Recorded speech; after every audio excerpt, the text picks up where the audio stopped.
There's no reality in a decade where things aren't more advanced, easier. The old adage of convenience is king is remarkably true. We get annoyed when our food delivery is 5 minutes later than it said it would be. Do you understand that you were laying on your couch, double-clicked on your phone? I'm of the age where like, it was cool to just be able to call a restaurant and have them delivered. You have to go to your kitchen and find the menu and call the place and can you please stay on hold? I'm like, sure. Better than driving to the pizza shop. And driving to the pizza shop was a convenience 100 years ago because before then you had to make the pizza. Like everything progressively gets easier for us. And we're about to go into the most significant, easier, lack of friction era since the internet, which is this AI era. The elimination of friction is like always the right answer. With AI people, we're gonna have more than 8 billion people. We're gonna have 800 billion people because 792 billion of them are going to be fake people. There will be way more competition, but that's just like the punchline of the way it is. Do you think we'll see a huge peak in content creators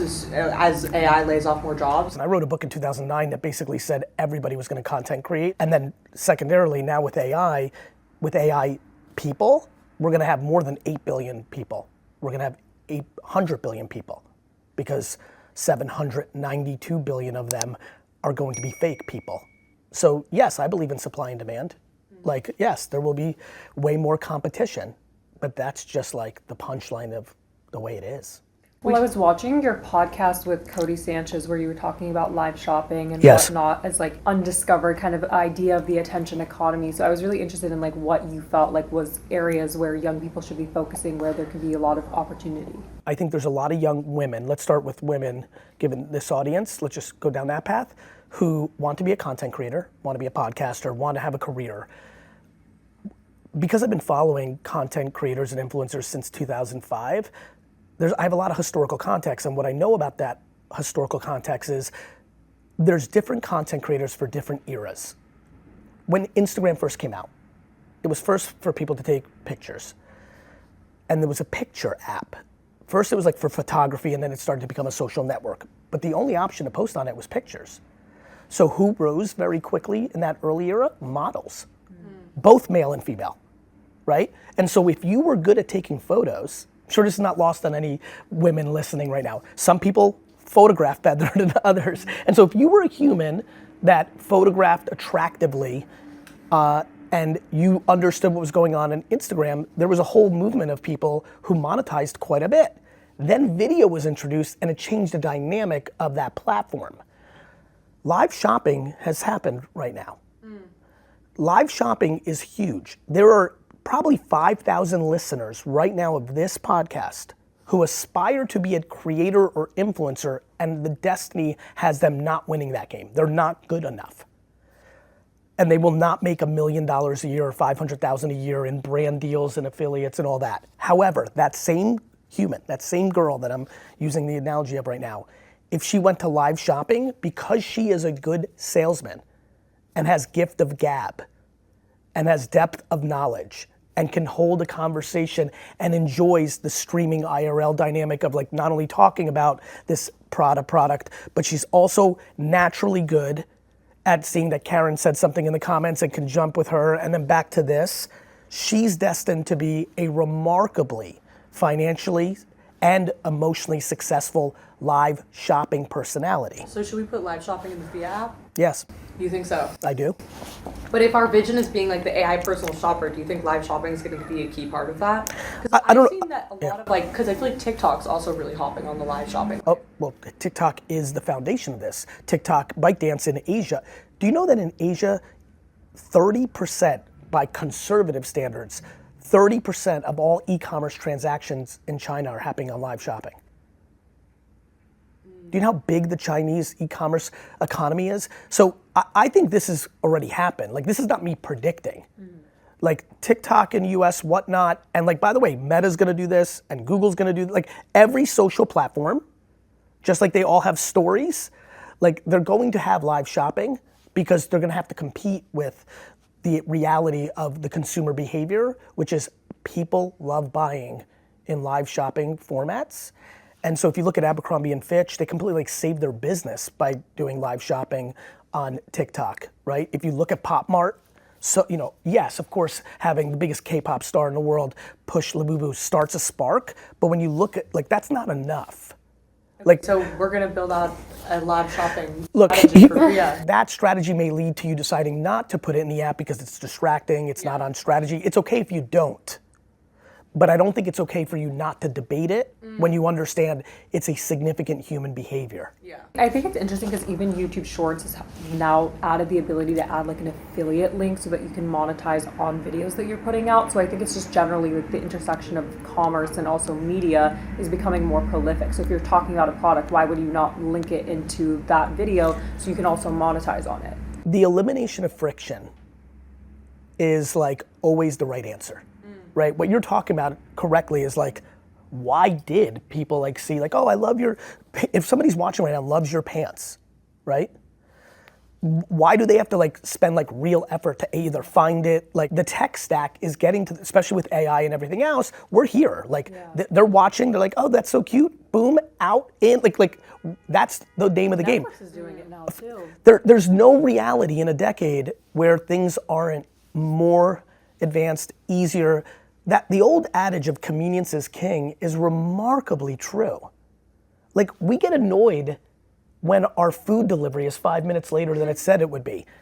Like, do you understand that you were laying on your couch, double clicked on your phone, had your food, like you used to have to, like, I'm of the age where like, it was cool to just be able to call a restaurant and have them delivered. You have to go to your kitchen and find the menu and call the place and can you please stay on hold? I'm like, sure, better than driving to the pizza shop. And driving to the pizza shop was a convenience 100 years ago because before then you had to make the pizza. Like everything progressively gets easier for us. And we're about to go into the most significant, easier, lack of friction era since the internet, which is this AI era. Like we are going into an era where your agents, your AI agents are gonna buy the clothes for you without even deciding you like the pants. Your refrigerator as an Internet of Things with an AI overlay is gonna realize you always buy this almond milk. It's literally the carton of the almond milk is going to be tech oriented to understand the weight. The fridge is gonna be able to feel the weight is left with what's one more pour and it's gonna reorder the almond milk for you.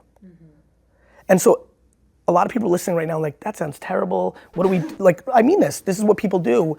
They're like, that sounds terrible. There's a romance to go to the store. When the washing machine was first invented, they're like, what are the housewives gonna do? Like, they're gonna be so bored. The suicide rate for women is gonna go up. The same thing for the typewriter. When the typewriter was invented, they're like, we're gonna lose the craft of our penmanship, and let's take it to the extreme. What about this beautiful thing called electricity?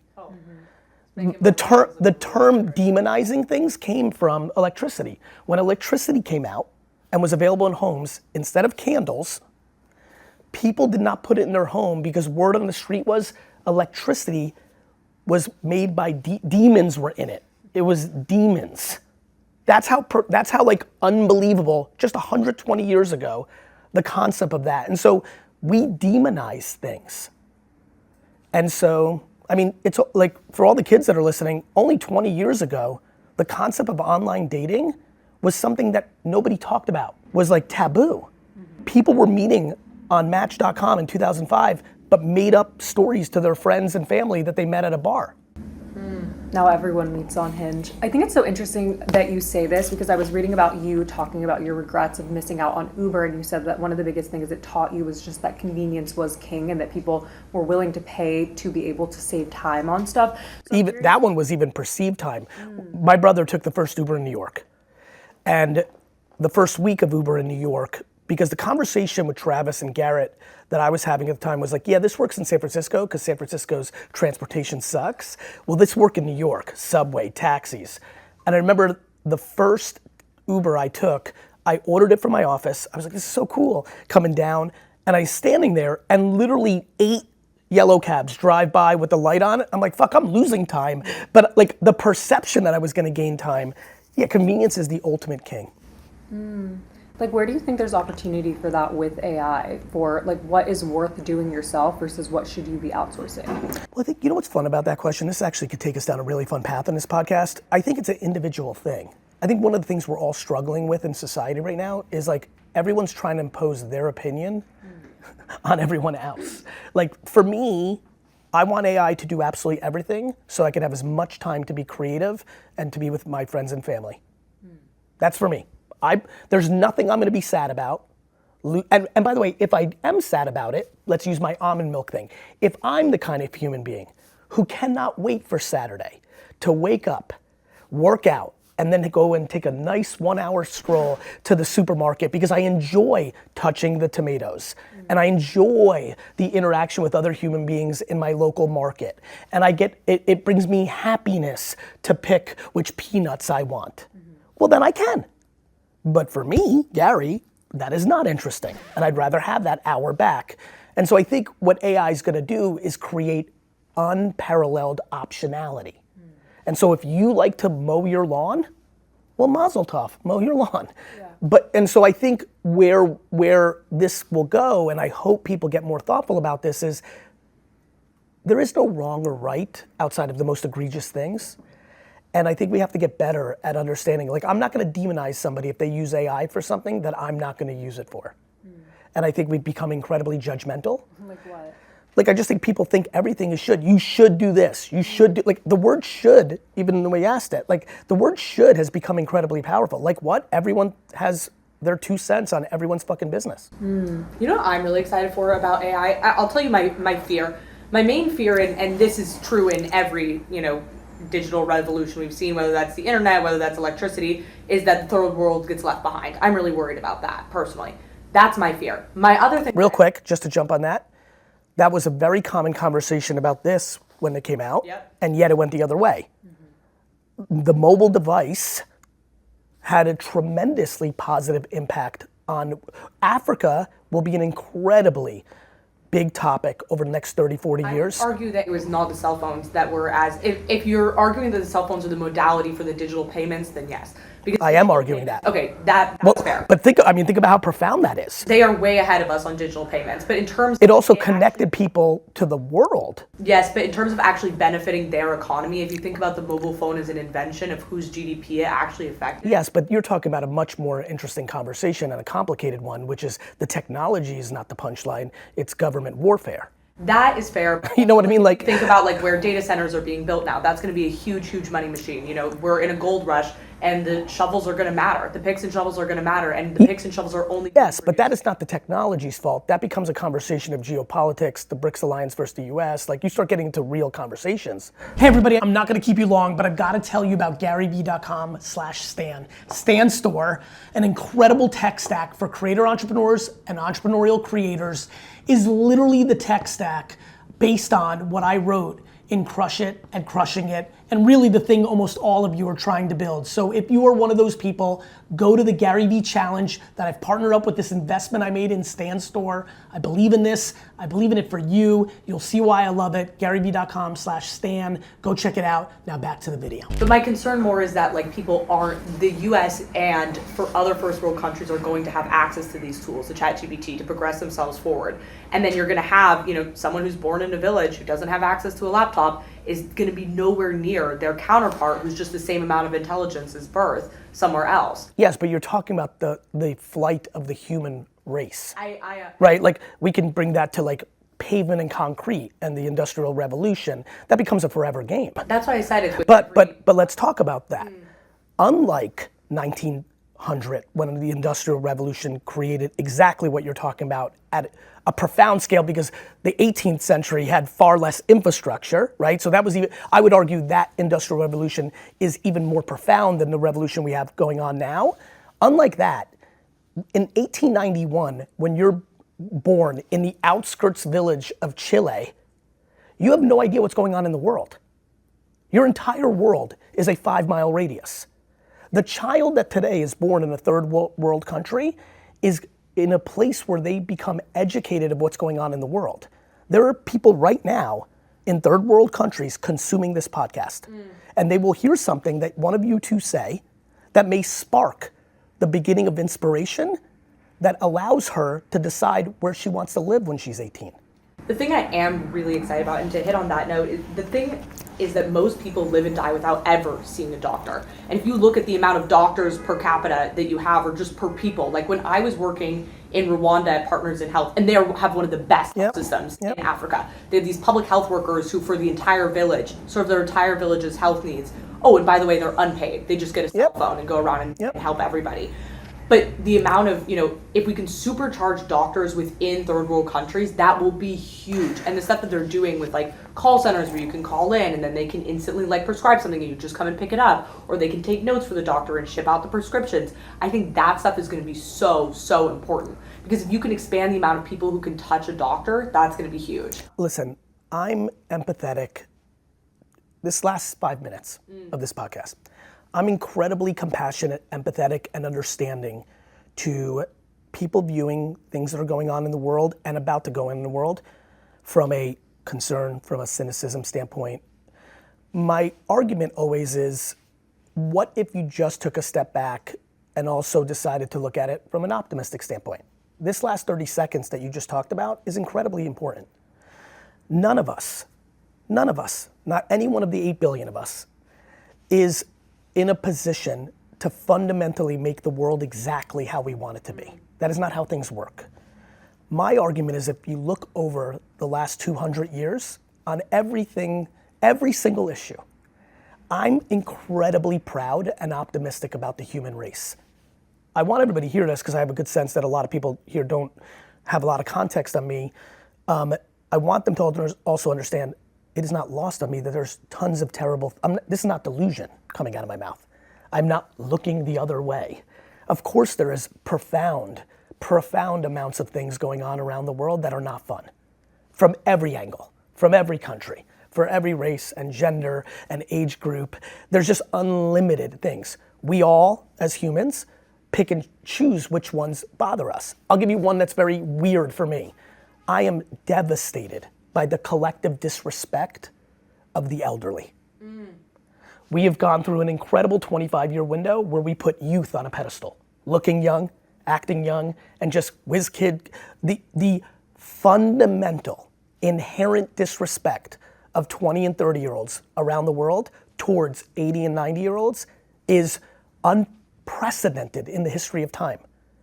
Pretty much forever, the elder, I'll explain.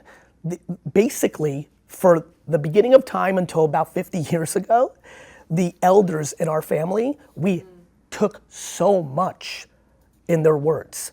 Our grandparents had so much say. It mattered. We listened to their wisdom, to their life advice. Today, we make jokes about them because they don't know how to use technology. What do I mean? It is not common practice for many 25-year-olds that are listening right now to really seek out and sit down with an 80-year-old that is not their grandparent to talk about life. That was dramatically more common 100 years ago. And so we've completely lost wisdom, and in fact, we're shockingly disrespectful. What am I talking about? I'm talking about every time I'm at an airport, 50 years ago, a 26-year-old man would get up and let an 80-year-old woman sit down in his seat when she walked by, and I watch every day that not happen anymore. Well, that should happen if a guy's a good dude. I understand. It should happen. It did happen. But by the way, let's not just pick on dudes. I watch this is the point that I'm trying to make. I don't think anybody of the other 8 billion people on Earth should be upset or concerned or worried about what I'm saying. But I'm telling you right now, if this is like a weird thing and you're listening, everyone at home, just pay attention for the next 48 hours of like how a 70 and 80-year-old is being interacted with by both men and women in their 20s and teens and 30s. We've lost completely any kind of grace or respect towards the elderly in our society. And so like, I'm passionate about that. I think that's interesting. I think that's a mistake. I think that's hurting us more than we realize. But I can't impose that on everyone. I'm not mad and think everyone's a piece of crap for not thinking about the 70 and 80-year-olds in society. What I'm saying is overall, technology, penicillin, concrete, the tractor, overall technology has done a lot more good than bad for the human race if you're willing to look at things in 50 and 100-year windows. To your point, is the AI going to be written in a biased manner? Are we leaving behind, the answer is, of course, humans are inherently flawed. There's going to be shortcomings. And my concern is that we're at the highest levels of hypocrisy. There's nothing the three of us here can talk about, or the three behind the camera, or the 8 billion people, where we can judge and point fingers at people for what's wrong, but we rarely talk about what we suck at. Oh my God, I suck at so much. But I mean, but you'll appreciate this. You and I, and maybe you, like we may talk about silly things we suck at. Oh, I'm bad at, like, I leave my clothes on the ground. We don't talk, like, people aren't out here being like, I cheat on my taxes. Like, nobody's going on a podcast and be like, I beat my partner. Like, what I'm saying is humans make mistakes. And we've become incredibly judgmental. Everybody's got a hot take. Everybody's got 2 cents. And they don't even know these people. Like, when people have hot takes on people, you don't really know them. Yeah.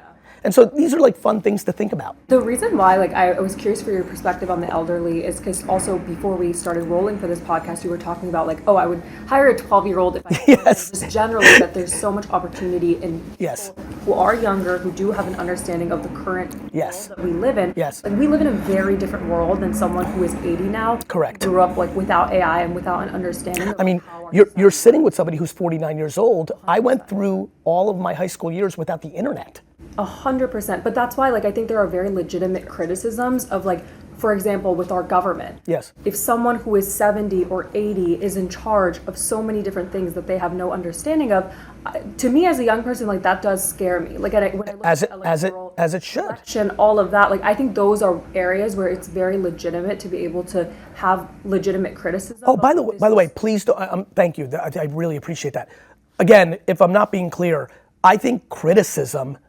By the way, everything is in play. What I'm saying is that is appropriate, and then what I'm asking for all of us to debate is like, what are we then going to do about it? Yeah. Right? Like, I think we've gotten very good at commenting and adding our opinions and poking fingers, and I'm just curious about where's everybody at with thumbs. To your point, if let's say for you, the concept of 70 and 80-year-olds running the country, you have the ability, to make a decision. You could decide to build this company and do this podcast, or you could decide to commit your life to changing the political system. You're allowed. Or, because you're a proper human being, it's not that you have to be 100% here and 100% there. You may decide, because you're passionate about this, to spend 2 hours a day on trying to have an impact on campaigns of 30-year-olds and things like that. Everyone's allowed. For example, I also have a lot of, I was born in the Soviet Union. I was born in the USSR, in a really shitty place. And so I'm incredibly affected by where you're born, right? So, I spend a lot of my time on Pencils of Promise and Charity Water, which spend their time on trying to bring water to the 800 million people on earth that don't have clean water access. And I build schools in Ghana and Guatemala where literally if a school is not built there, the children sit under a tree with an elder statesman and read the same old book. I decided that was important to me. I don't think that makes me better than anyone, not better than anyone. I'm just very passionate right now about accountability. We've become incredibly good because of the media landscape to sit around and talk about a lot of stuff. I'm hot on action, and I'm hot on compassion and empathy of like just a little more thoughtfulness on why things are the way they are. I'm curious, has this changed since you've gotten married? Like, do you feel like there was a turning point in your career where you started to have this amount of self-reflection, or do you feel like you've always been this way? I feel like I've always been this way because my mother is the single greatest human on earth. My mom has so much humanity in her, and the way she raised me, she championed, and the luck of DNA. Like I've always been, I see this in my son, by default, empathy comes natural to me. So my brain it defaults into like, what's this mean to them? Like, I really struggle with people that are deeply selfish and emotionally like, are just incapable of deploying sympathy, compassion, and empathy. But I'm also very, and back to that empathy, I'm understanding. Like, I think everything is allowed as long as your intent and your actions are trying its actual best not to hurt someone. The reality is like, this is just life, and there's a lot of variables to it, and there's always things going on. And I know I saw the note from Margot, focus this conversation also, of course, on business. Okay. That's like the primary focus of our podcast. But I do want to touch on something I thought that was really interesting was that you hired a chief heart officer for the company, and you've said that you think EQ is more important than IQ when it comes to managers. Can you talk about how you can relate empathy and all of these different things to business? Yeah, it's a great segue. I think we just got into all that rant around humanity. I would argue to the business landscape that retention of employees and them being happy while they're there is the single biggest variable if you're trying to build something meaningful long term. So you young ladies and many of the people listening, it is very in many people's minds to start a startup and to sell it. Right? That's like, and that's interesting because I'm a little bit more OG. Like every business I've ever built is only I'm trying to build in perpetuity and leave it to my kids. It's very immigrant shit, right? So when I started investing in Silicon Valley startups in 2006, 7, one of the quick observations were like, wait a minute, they're not building companies, they're building financial arbitrage machines just to get to the exit. And so a lot of things I cared about were not as important. The thing I always cared about was I used to call it the atmosphere. Now it's called culture, right? Like, yes, at VaynerX, so everybody who's listening, I have about a 2,500 person global marketing agency.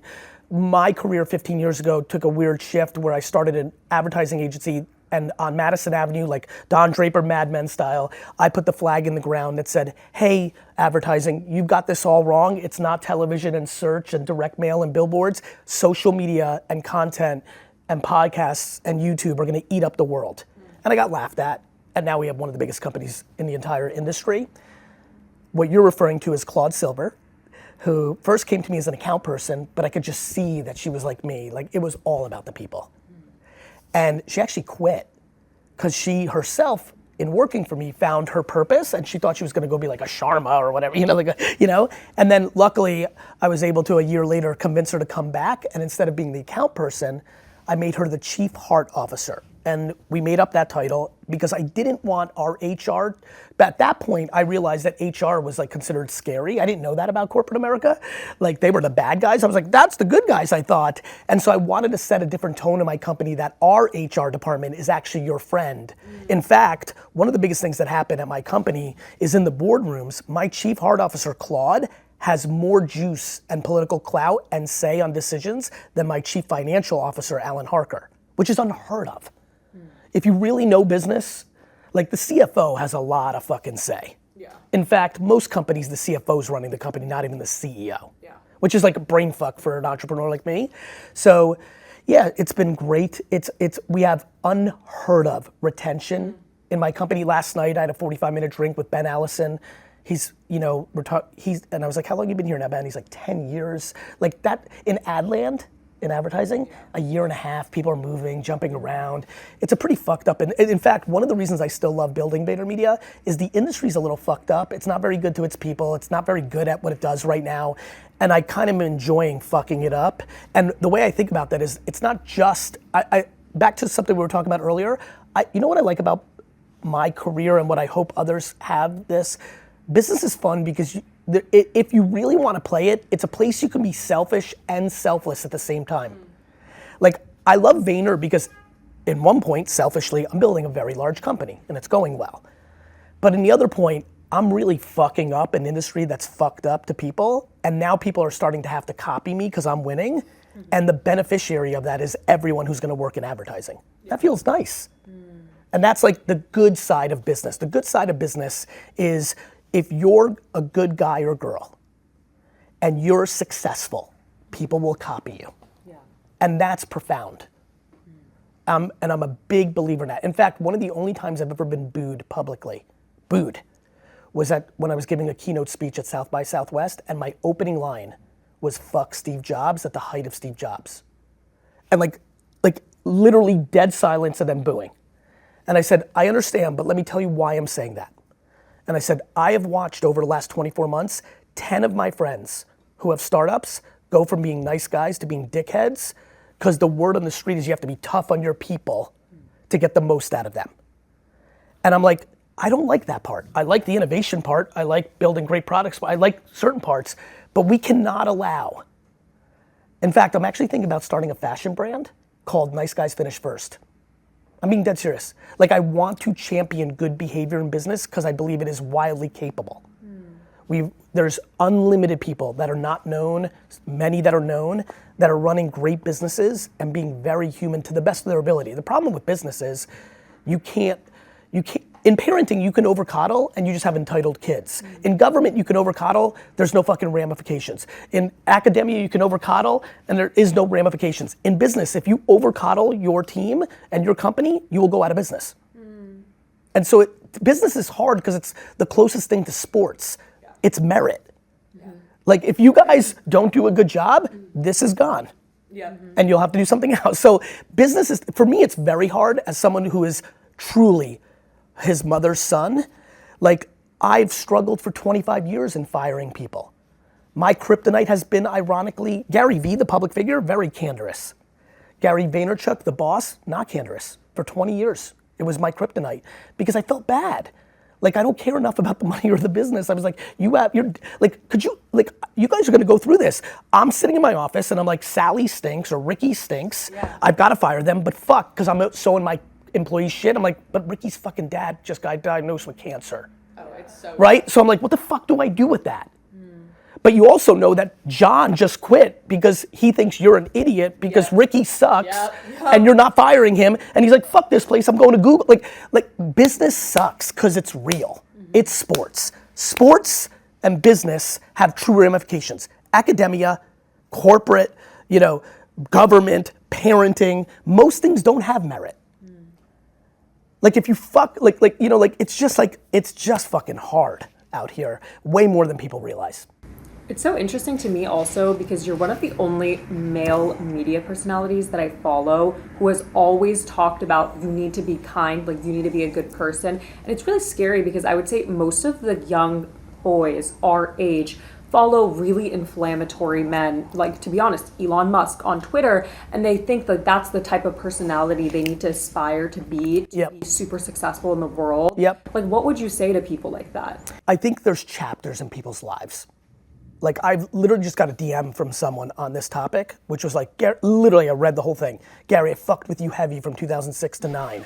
Then I was like, then I was like, fuck this dude, like, cause he liked the wine stuff. Then he was like, then you went into business and I was like, it's too fucking like, he thought I was like too like over, cause I'm hyped. I'm like, you gotta fucking get, he's like, I thought you were like too, this kid's a left kid, not a right kid. I'm going in a different direction with you.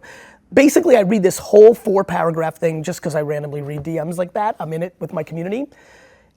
What I took away from it was I watched this kid go from very socially liberal to very conservative to now purple to back to liberal. Like literally, he gave me his timeline of his relationship with me. And I think to answer your question, it ebbs and flows. A lot of this hardcore right stuff came because there was such hardcore left stuff. It's overreactions. I actually am incredibly purple by nature. Like in a world of red and blue, I just could never comprehend doing what so many people are doing in life right now, which is they've come so hard on identity politics that they change their mind of what's in their soul to fit fully blue or fully red. I would tell you, and everybody who's listening, I have good news. This is going to ebb and flow. And what would I tell everyone? To be empathetic of why. I'm empathetic of why from every angle. Now, I just want to make myself clear. There is never an appropriate time for anyone to do the wrong things. But to remind people, because I've really watched society for 20 years heavy, it's what I do for a living. It's really social listening is what I would say I actually do. And human anthropology, I do it for the sake of understanding what to do in business and what I want to talk about, and how to land a kind message all the time. So I use it for those reasons, but I would say to everybody, I have good news. These things ebb and flow. And what's the wrong thing comes in different chapters. There was a lot of people's lives ruined in 2017 and 18 who did not deserve it. They were fully canceled for dumb shit. I mean, Virgil Abloh, rest in peace, got canceled on Twitter for giving too little of a donation to some charity. Meanwhile, quietly, he was giving tons of, we got a little crazy in 17 and 18, we're just gonna cancel everyone. Right now, we're a little crazy of being a little too fuck everyone, and we're, and so I think it goes in ebbs and flows. What I would tell young people, especially who are listening, look, of course you're allowed to be concerned, but I ask you from the depths of my heart, please don't be scared. Let me explain why. Let's just use America. Let's just say you're really bent out of shape. We could all agree that over the last 20 years, it's been tumultuous, right? Every time there's a new president or a new governor or a new mayor, I'm moving. I've watched every Republican and Democrat friend of my life saying they're moving. right? I would say something pretty powerful and it's similar to that little kid growing up in the suburbs of Chile or outskirts of Chile. If you genuinely, as a human being, wake up tomorrow and be like, this sucks. Manhattan, obviously we have a big mayor race. America, right? I just want you to know you're capable of leaving. And I'm not saying like get the fuck out like those people say. I'm just saying you as a human, like if everybody understood how remarkably in charge of their life there is, if they just understood, and it goes very deep, let me bounce around a little bit. A lot of kids, just knowing the audience here, a lot of you, young ladies, young men that watch us, a lot of you are making decisions in your life right now to appease your parents. And I implore you to understand the ramifications of that. And I actually think it comes from a great place. A lot of you listening are very lucky. You have great parents and you love them very much. And you want to become a doctor or engineer or go to Harvard or Stanford or go into banking because you're so grateful for all the things they gave you. But in your soul, you're creative and you want to do something else. Here's what's gonna happen. If you decide to do what you want mom or dad to do, or both of them, it'll be okay-ish, but at some point you're gonna be 33 and you're gonna start resenting them for it. And it's better to have the tough conversation now and address that convo. And yes, they'll be disappointed for a year or two, but if you actually follow like ultimately every parent just wants their kid to actually be happy. They just think they know what's gonna make their kid happy at a certain point. But I've just watched over the last 20 years, so many people at 35 then and then they blame. They're like, Mom, it's your fault. You pushed me into being a lawyer. We have to be accountable even at 22. And so I guess what I'm saying is you're in control. And the more you know you're in control, the more you're actually gonna be happy. And I wish everyone who was listening knew how in control all the way they are, all the way, including rules that mayors, governors, presidents make. Like the world is a profoundly interesting place right now, and with technology and with Zooms and VR coming and all the things that are coming, the optionality for the 18 to 30-year-old set is profound.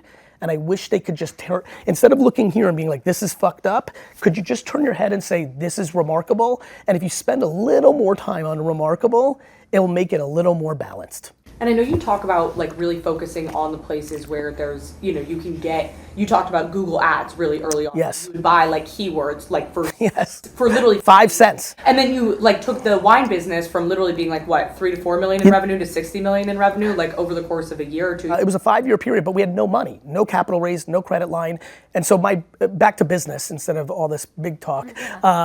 My premise, my latest book, Day Trading Attention, my premise is everyone who's listening, even with little bits of money, and right now with organic social, with literally no money, if you know where the attention is and you get good at it, you win. So even further back, I know there's a bunch of youngsters here, let me take you to the OG. When I launched a website for my dad's liquor store in 1997, people were like, that would be like me saying, hey, let's all go to Mars and set up a flower shop. Like that's how everybody around my dad was like, what the fuck are you doing? Like it was so crazy. That was the first underpriced move I did. The next one was actually email. You know, the stories about Google and social media building my dad's business are a little bit like off in that I would argue if you actually put me in the corner and said, truly the one thing you did to build that business for your dad, I would say email.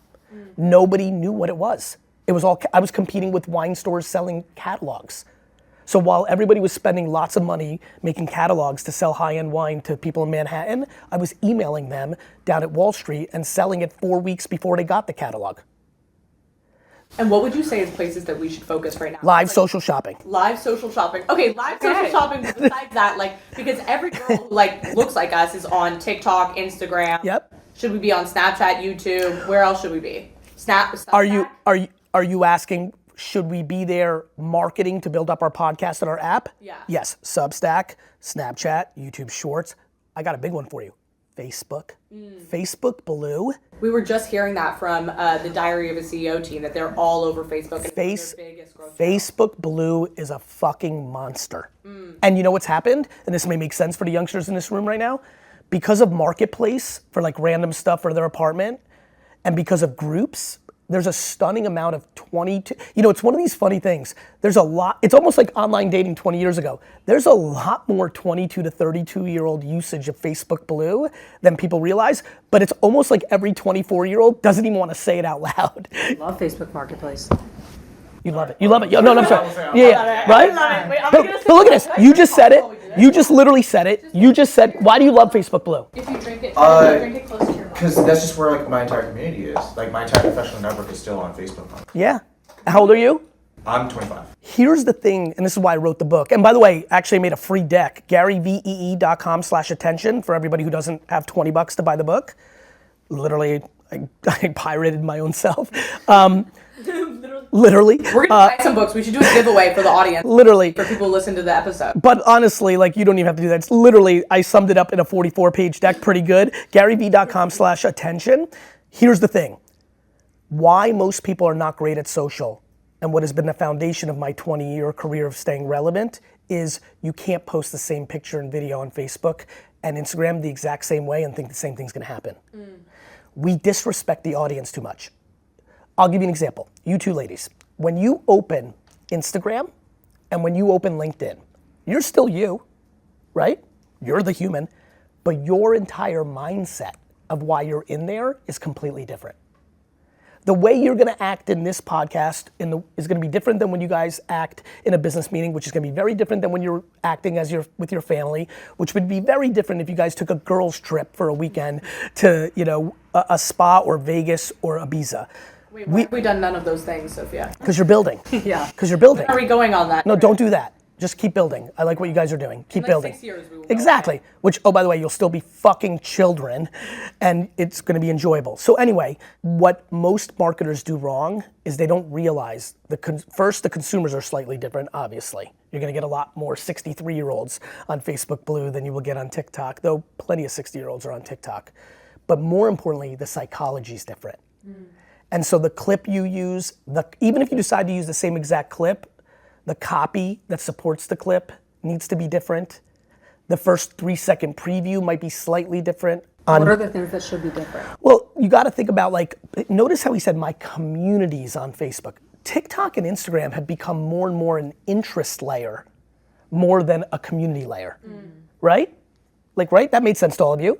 Whereas Facebook has more of a community layer. So I'll give you an example. If I'm trying to sell those shoes on Facebook versus Instagram, by the way, those are nice shoes.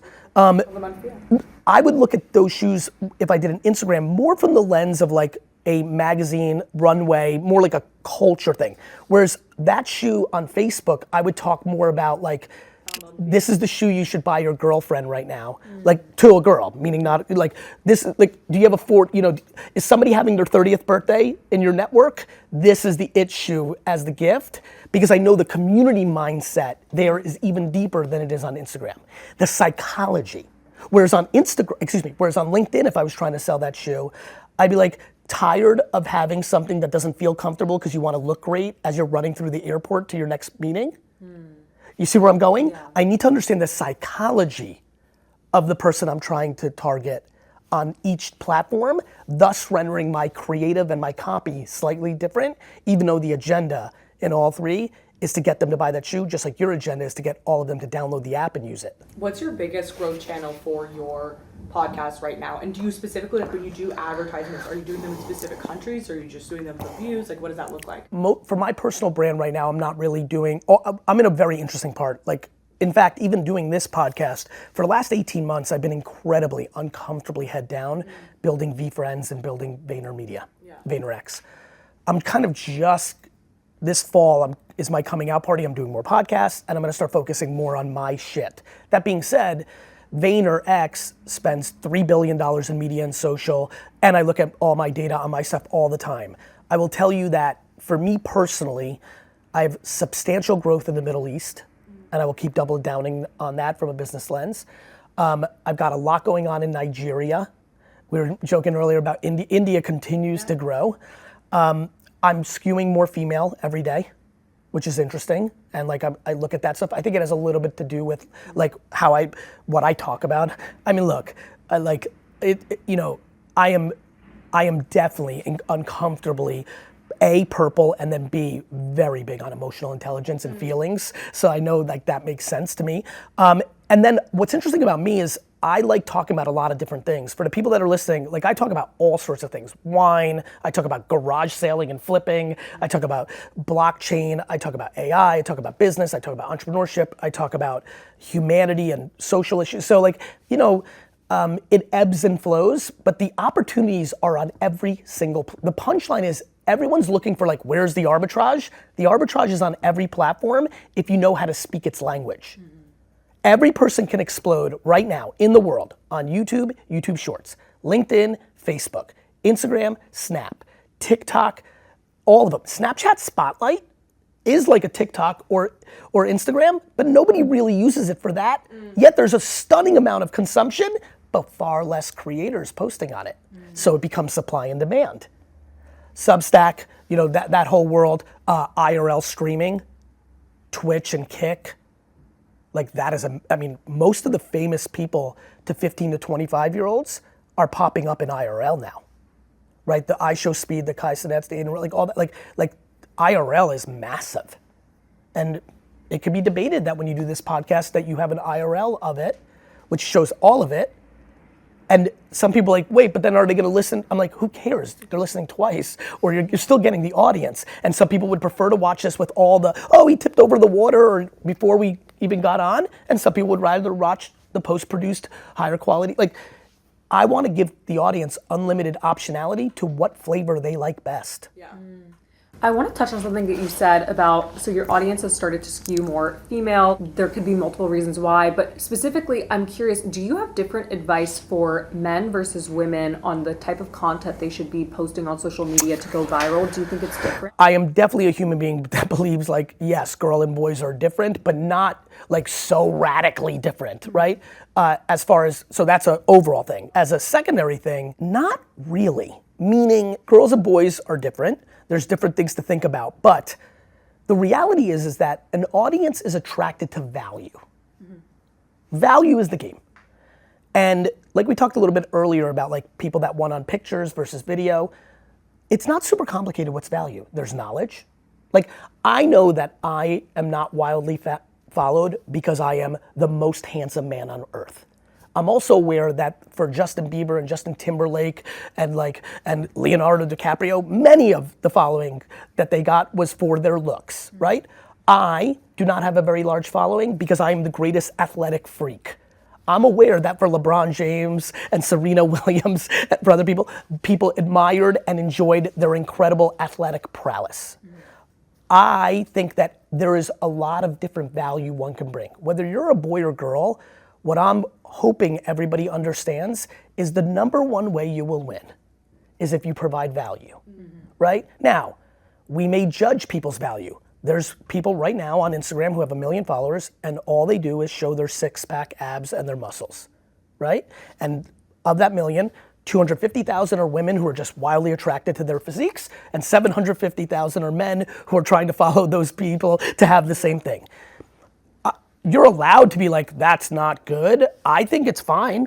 Like, there's a lot of things that bring value. So some people are gonna, like, it depends.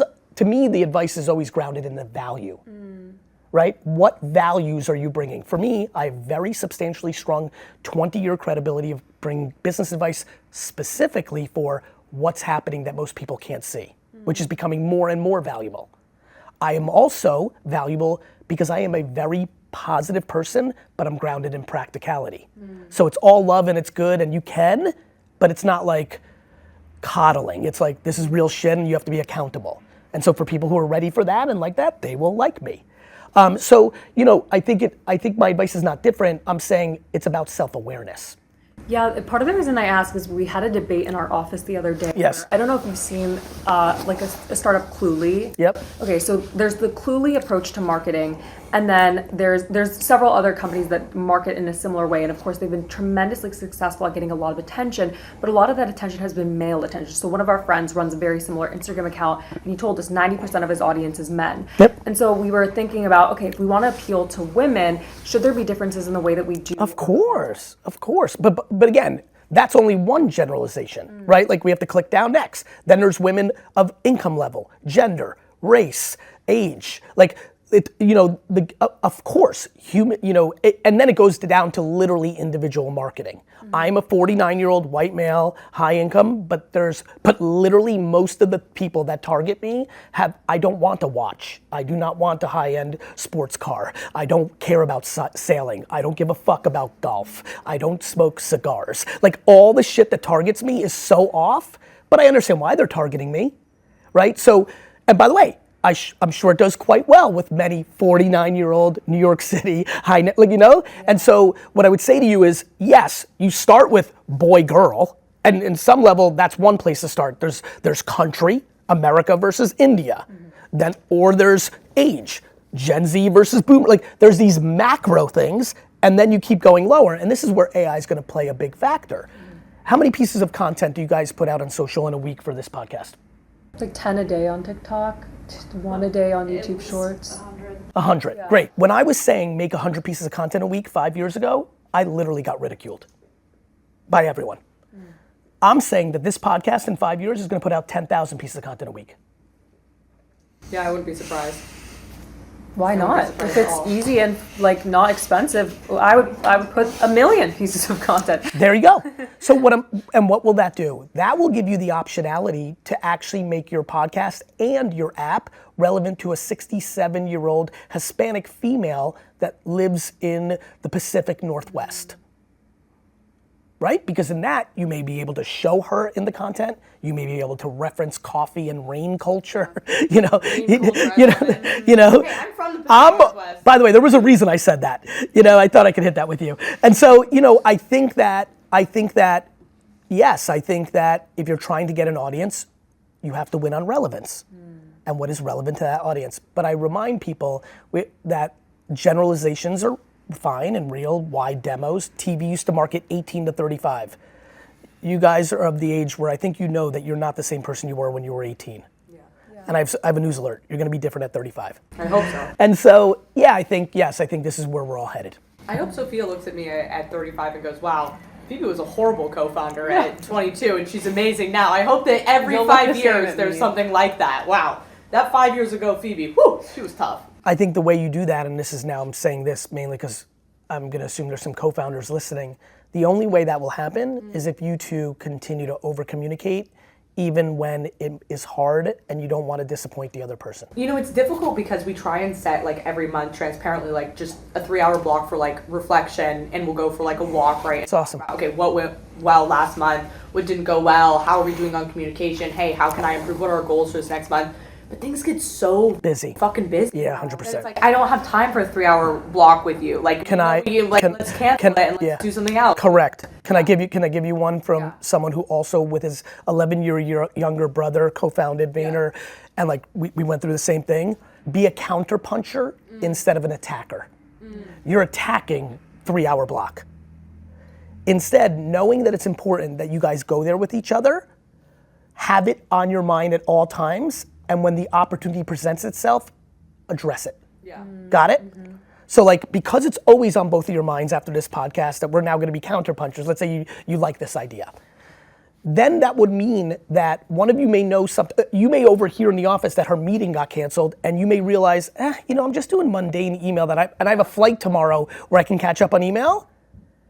And you can text her and be like, hey, let's go take a walk. And it's nice outside, let's go take the walk now. Got it? You see where I'm going? Mm-hmm. Do not let your calendar or your ideology control you. Let the reality control you. It's more that the calendar just serves as a reminder. I get it. Pull it off. But then it's like, it's hard to find that time. I'm gonna say it again. Never a moment where I'm doing mundane. But I love what you're saying though. But there has to, I'm sorry, go ahead. The idea now of regularly scheduled meetings, because I'll realize the day before, I'm like, man, I wish I could just talk about this right now or like do this thing right now. Because I think that actually the regular reminder is important because like just looking at the week and being like, this week we're supposed to be reflecting on like our progress makes me in that moment think. And then if there's something that spurs like we should talk about this, then I naturally am like, let's just talk about it now. Like if we're having lunch, let's do it over our lunch. But you don't need to wait until the regularly scheduled meeting. Like if there's something top of mind, I think you should just address it. Look, I think this is back to the purple of it all. Like scheduling's awesome, being human and serendipitous is awesome, and find that balance.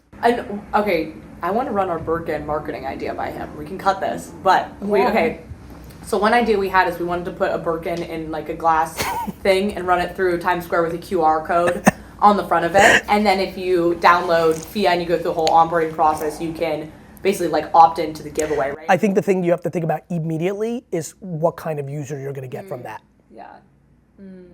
Like it'll feel good on the numbers, but it's classic. The thing I learned about email in 1997, how many people were on the email was important, but what was way more important was how many opened it. So what would you, if you... Go ahead. Do you think there was a better space to do it? Sorry, I'm asking. No, this is fun. This is, by the way, this is what I live for, so let's fire away. So let's Heck, say I think you should have it on the podcast. We're gonna get a different user than if we were walking around Soho. There's that. That, by the way, you took it to that place, that would definitely, like if I was your partner and we're thinking about, yes. Incentives, like they're not That, downloading that, for the right that, reason because that. they don't understand the value proposition. Yours is layer one, that's layer two. Both are valid. And yours, this is why these kind of meetings are fun. We can get, there's a place to get, with this thing that you're talking about, there is a place to get to. And yes, I would do it in Soho when we figure out what that thing is. You know what I mean? So yeah, I think the thing that people get caught up in is growth hacking for the sake of growth hacking. Like, listen, again, kind of talking about what I've observed for what has worked for me. And I also talk a lot about a lot of things, and I never use myself as the only proxy. The other thing that I've seen from the people who've been able to be consistently successful or relevant or executing is off of one basis. If you are obsessed with the marathon versus the sprint, you have a shot because it is an actual marathon. So if you are able, let me give you a perfect cliche thing that you might be dealing with. If the reason this concept is popping up is because you're like, wait a minute, like it could be one of two things. We're rolling and let's put fuel on the fire, or wait a minute, we had this great like last 2 months, but like we can feel that it's slowing down a little bit. We need something to like get it, because you were addicted to the growth you had the prior 8 weeks or 15 weeks. Both of those need to be like really thought and understood. Like, for example, my personal brand. I just sat here and told you that for the last 18 months, it's been, Yeah. and that was okay. Like, I don't need to be the hottest top of mind person of the moment in my genre. It's okay when other people are having that moment because I'm over here, but I'm also like, hey, wait a minute. I like what the GaryVee brand does for me for business as a top of the funnel thing. So, hey, I'm gonna now, after 18 months, I'm gonna go back. This was something I said no to consistently for 18 months. Podcasting that were emerging or the top podcasts in the world, the answer was no, because this hour, you know this, Mike, you watched me, in my office, 9 to 9 p.m., all 12 months last year, period. And so, but now, because I'm like, okay, I got off what I needed there, I feel good about the pieces and the people I've put in place, I'm like ready, so here I am.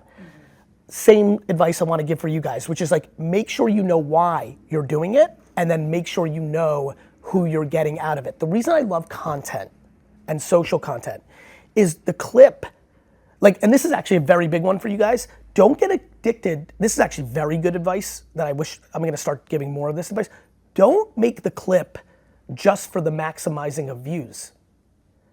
Some of my favorite pieces of content for me are the least performing views content I put out because I had a purpose of what I wanted out of it. So let me give you an example. This may not be on your radar, but I am building a Pokemon, Sesame Street, Disney, Marvel-like brand called VFriends. 280 characters, Patient Panda, like I'm really excited about it. Intuitive Iguana, it's like a real world. Free set. Yes, I have to, I got you. So I'm really excited about it. When I put out a piece of content where I'm asking people to buy stickers or trading cards or stuffed animals, because I'm like, I feel comfortable. Back to a book I wrote called Jab, Jab, Jab, Right Hook. If you're giving and giving and giving and giving to your audience, like I think an appropriate podcast for you would be the entire podcast is 4 minutes and you're just telling your audience, a lot of you have not downloaded the app. We love you. And like it would mean the world to the two of us if you all would download the app and really play with it and give us your feedback. That's a productive podcast. Like a not a pre-roll, not a mid-roll, not, oh, Gary, thank you for doing that for us right now. And I mean it, everybody, please download the app. No, I mean an actual, how long are your podcasts usually when you put them out? 30 minutes. Great. When I wake up and I'm addicted to your podcast and I see there's a 3-minute podcast, I'm like, that's interesting. And it's like just titled The Ask. And you're just being very honest with them. Here's what I will tell you happen. What would happen if you did this and listen to me? It would not get the most listens of all time, but fucking Christ, would it get a lot of downloads? Yeah.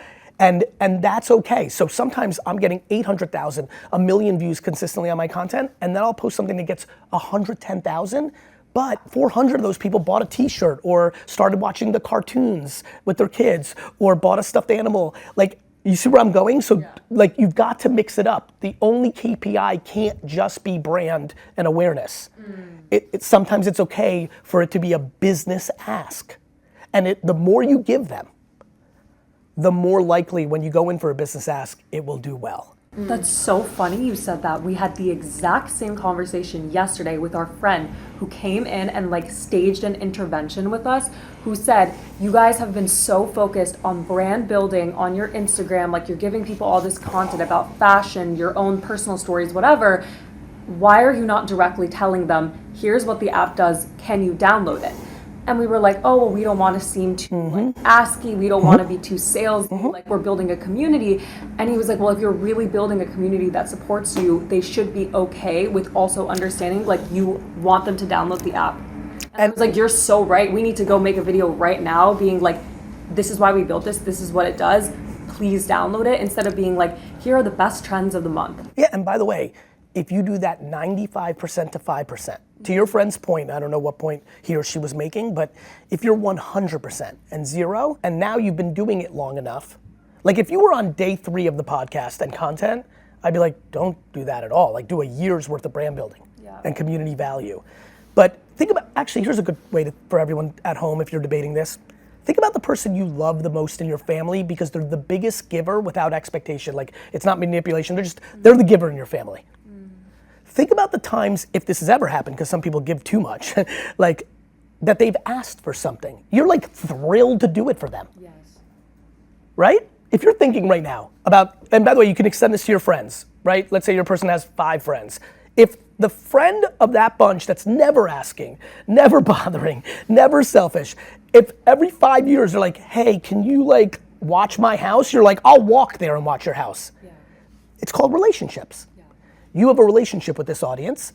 You guys have consistently, and by the way, I would do brand over everything every day of the week, but you've got to sprinkle the occasional ask, especially when you have what you have in place, which is you have a very good app in place. It's clearly bringing value to people. You're proud of it, I assume, right? But sometimes people ask me, because during certain drops, after not asking for anything, I may do a 4 or 5 posts about like, hey, buy the trading cards or buy whatever, you know, and then like by the 4th one, people are like, Gary, you fucking changed, you sold out. Like, I thought you were about giving. I'm like, bro, look at the breadth of it. I big. You know what I mean? But what I'm saying is that's okay. And I say to them, I'm like, hey, I understand that, and you're allowed to feel that way. And listen, if you don't want to watch my content anymore because I asked for, after 4,000 pieces of content for you, I've asked for 3 for me, you're allowed. But this was one exchange I had recently. He's like, yeah, but you feel so selly. And I'm like, after not feeling selly, I'm like, but I feel proud to sell this. I believe that if more children collect V-Friends, we will have a more purple society. I want to teach 7-year-olds to fall in love with accountable aunt, because I think too many parents are not teaching accountability. And if little Johnny in New York City falls in love with accountable aunt and has accountable aunt pajamas, when he's 19, he may be like, accountability is cool. And once he understands what accountability means, I believe accountability literally leads to happiness. I believe that. I really believe that in the soul of my life. And so, which is different than beating yourself up. Right? Accountability doesn't mean shitting on yourself. My biggest issue in the world, actually, more than loving accountability, I'm so sad that so many of you are so hard on yourself. I wish Social media is a highlight reel of what you see. Even my social media is a complete highlight reel. I don't post when the business isn't doing well. I don't post when we have, you know, we post now our feedback dinners where we invite 40 women to the office to give feedback. I get it. But oh man, after that first feedback dinner, we were not posting that because the entire thing crashed and we had 40 women there. I get it. And it was so bad that they like left. I get it. I had to ask people to leave because it was so bad, and me and Sophia literally locked ourselves in a bathroom. It was awful. But we had to redo everything. Yes, but I don't post that. Yes, but I would say that's fine, comma, taking it a different angle, if social media is bringing you down, right? The first point you made, well, this is why do you think I want to make accountable aunt so popular? Delete it. Like, this is real talk right now. This is actually very exciting. And by the way, when I do podcasts like this, like right now I'm zeroing in, I'm like hoping one girl's like on the treadmill listening. And like, I get so obsessed when I'm on a podcast that I'm doing it for one person. If I can get one person to do what I'm about to say, it will change the course of their actual life. I believe that, which is the following. When you get out of saying it's social media's fault, it's Instagram's fault, right? And you say, hey, if I can feel myself getting down because all I'm seeing is highlights on Instagram and that makes me feel insecure, oh my God, I can actually delete it. Here's my excuse. Please. We do need it for business. The thing is, if I wasn't working on a company where attention matters in our community, I get it. So much, and I need to be I get it. actually in my DM. I get it. Talking to girls who have bugs, I get it. or like, I get it. The load time's too long. That's like important for me. I agree. By the way, you're talking to the human on earth, the human, who has most used social in the last 20 years for business and who does not use it for personal at all. Yeah. I do not consume How do you like? You don't discipline. Any media at all? I consume media at scale every day, not as a normal human. When I see someone doing something, I'm not like, oh, I'm FOMOing and I suck. I'm like, why are they doing that? Could I do it from a business lens? Research. I don't use it like a normal. In fact, if I was not in the business of business or marketing, I would be one of the humans that wouldn't have it. Not because I think it, not 100% agree. Not that, by the way, I want to say something else because I'm countering the counter here. Not that I think it's bad. I'm just a person that isn't that inherently interested or I'm not nosy. I'm not a yenta. I never took pictures I don't like pictures. Like I like texting with my friends in my group chat or like like I just wouldn't use it that much. I'm dating a guy who literally doesn't have Instagram. Like he deletes it. Of course. It's amazing. It's Yes. the best thing ever. Yes. And this is completely new for me. I've never been with someone like this. And I'm like, okay, well, sit on down, bud. Let me show you the new video that we just dropped on the feed account. So you're going to sit here and you're going to watch it. And he's like, okay. But I honestly, having him not be on social media is so great. Yeah, I mean, A, he sounds handsome. B, this is what's gonna happen. People are gonna ebb and flow. Like there was a whole societal push, and I was there at that time where everybody was getting on it. Now people are understanding what's good and not good for them. Like, by the way, that's why I said earlier before you jumped in, like I wouldn't be on it, but I think it's the best if you know how to control it. This goes back, is alcohol good or bad? Right, is a very fun thing to think about. Don't forget, this country, America, had prohibition. We banned alcohol because we blamed the alcohol. And the question becomes, for some people, it's very bad. They become addicted to it and it creates tough situations. For other people, right, it is having one cocktail is an incredibly nice part of their life and they decide it's good. I mean, forget about health benefits. Like there's always like sugar.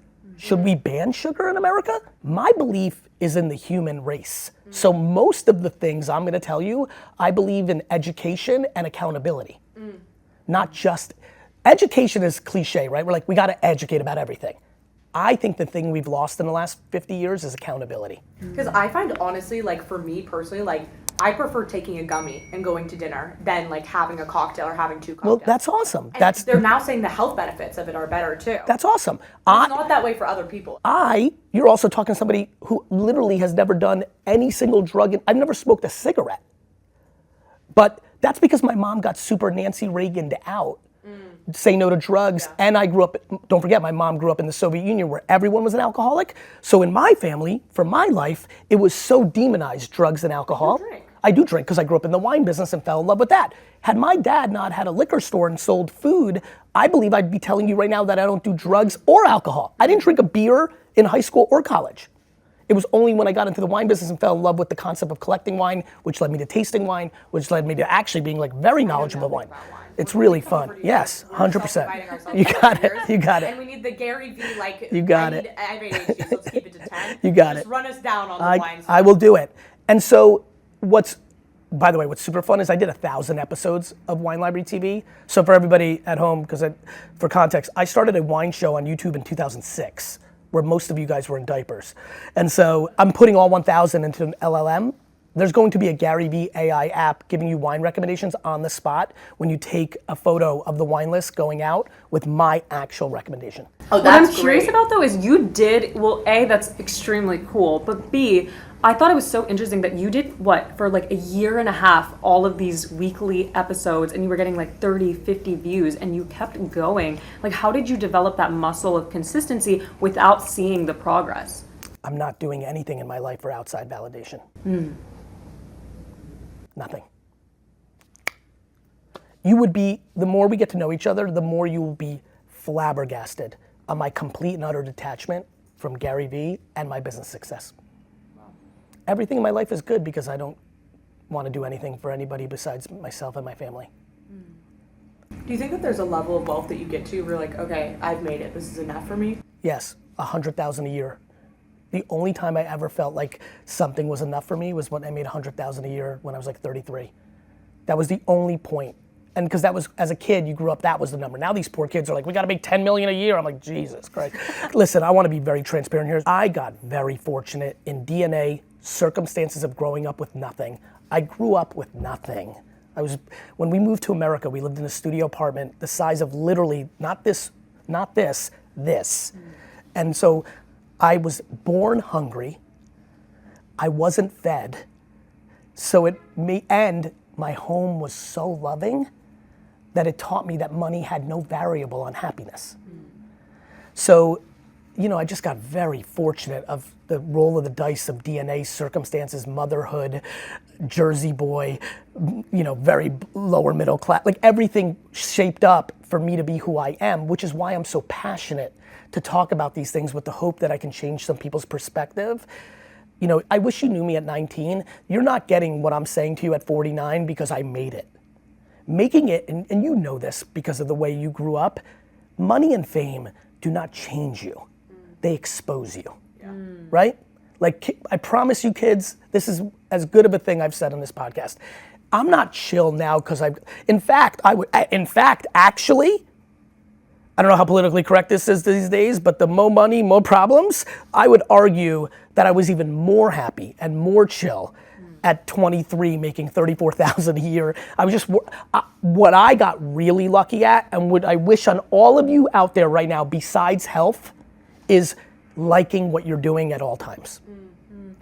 We met Tyler, who said that Schmidt? Yes, who said that he works with you, Yes. and he said that you are always working, and the first time he ever saw you take a break was when you were on your honeymoon. Yes. So I wanted to ask you about work-life balance. Yes. What's your advice to people on that? That it's a personal thing. I don't think me working all the time is right. It's right for me because I would rather be working at 7 p.m. than golfing, than skiing, than watching a movie. Like, I like it so much, it is my actual hobby. So don't let someone else's opinion on work-life balance, and like, what is work-life balance? Is 9 to 5, Monday through Friday, right? Is it 9 to 6? Is it 8 weeks vacation? Is it 1? Like, every one of us in this room are gonna have a different view. Plus, it changes as you go through your life. Today, you guys are in it right now. Yeah. But we love it. Of course, that's what I'm saying. You're in it. But then you're gonna meet the handsome guy who's not on Instagram. It might lead to something. Like, your life's gonna evolve, right? Things are gonna happen. You're gonna have things happen in your life. Your world will change, right? And with that, things will change. You're allowed to change your mind. I actually fantasize a lot about because I do everything based on how I feel. I kind of weirdly fantasize a lot about waking up and having like a weird day, like just like waking up and being like, like, I'm out, fully out. Because I almost like, I don't think that's gonna happen knowing my DNA, but I secretly want it for conversation because I'd love to tell the world of like why I did that, because I don't think they understand. It goes back to like, are you like this now? No, I'm like this because like I made money because of how I was. Got it? Because I didn't care about it, it made me better at it. Right? Like, let's talk about guys just for a second. Guys that are not scared of rejection, of coming up to a girl, do better, right? Yeah. Like when you're not scared, this goes back to the overarching theme of a lot we've talked about from the beginning of where the world's going in technology, to posting, to not getting views. Basically, if you take this ingestion of all this audio and put it into AI and say, what's the macro theme of this podcast? It's eliminating fear. I also think like something that I was curious about for you is you obviously have invested a lot of time and energy into building your personal brand. Yes. And you also have this enormous business. How do you divide those two priorities? By ebbing and flowing. Okay. We broke it down here. Sometimes it's 18 months of the companies, and sometimes it's, in 2017, it was GaryVee heavy, and sometimes it's balanced in by how 50-50, 80-20, 90-10, by not over-judging myself if I have the right ratio. Unlike you two ladies, I was a terrible student. And so for me, I don't have student tendencies. I don't think there's A work. I think there's listening to yourself and self-awareness and ebbing and flowing. And here's the big one, back to the whole theme. All the mistakes, I don't dwell on them. They don't hurt me. In fact, I'm a little weird. I kind of like losing. And not like the cliche, like, oh, I learned, it's not losing. No, I like the humility that comes along with it. Yeah. I like the punch in the face. I like the, hey Gary, you think you're fucking big shot? Like, fuck you, here's the game, you were wrong. And I'm like, yeah, I was wrong. You know, like, I'm in a good place with that shit. But do you think that would your advice be to entrepreneurs to simultaneously build a personal brand and to work on the business? Or how do you measure ROI of me having my personal brand is beneficial for the business or it's a distraction? You're too smart for that. The cat's out of the bag. When I was saying this stuff, the answer is you do both. I actually don't see creator and entrepreneur as separate things anymore. I think it's all blending. And I'm saying you're too smart because this was my thesis 15 years ago and I got made fun of it. You guys are living on, how do you measure the ROI? Did you see the cosmetics company that just sold for $1 billion? Yeah, 100%. Come on, what are we talking, right? Yeah. Is Emma Chamberlain's coffee doing, honestly, I feel it's disrespectful to your audience to even debate this. If this was a 90-year-old audience or a 70-year-old audience, I would talk about this for 20 minutes. Anybody who's under the age of 30 that does not understand that personal brand equity layered into a business has ROI in it is literally tone deaf. I want to steal something from you that you said to me. I 100% agree, and I'm so glad. I was like, I want to clearly saying that. You got it. Have the audience you got understand. Because it's really not a distraction. People want to buy from people. I want to copy a quote that you said to me when we got drinks. I just want to say this because I thought this is the thing that keeps living in my mind. Is you said, as tech continues to advance, the only thing that's going to matter is the personal brand. Because Because is the brand. Because the tech is going to become commoditized. Right now, it took us, a year to build what FIA is today. There's still a lot of work to do, to be honest. Of course, you're right.